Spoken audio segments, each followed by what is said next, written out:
சொந்த பந்தங்களால் மனம் வெறுத்து போய் இப்படி ஒரு முடிவு எடுத்துட்டாங்களே. மனசுக்கு கேட்கும் போது ரொம்ப கஷ்டமாக இருக்குது.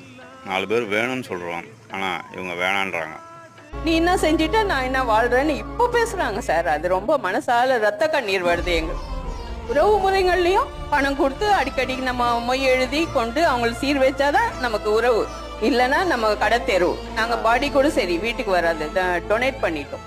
நாங்கள் இறந்துட்டா கூட படிக்கிற பிள்ளைங்களுக்கு எங்கள் உடம்பு டொனேட் ஆயிடணும் அப்படின்னு சொல்லி நாங்கள் எழுதிட்டோம். கண் தானம், உடல் தானம், உடல் உறுப்பு தானம்னு நாங்கள் 2 பேருமே மனசார. ஏன்னா இந்த உறவுங்க வந்துட்டு போலி நாடகம் அழுது போலியா அழி போன பழத்தை எடுத்துன்னு வந்து வச்சு அது செஞ்சு இது செஞ்சு முறை செய்யணும். இதில் ஒரே கலாட்டா பண்ணுவாங்க.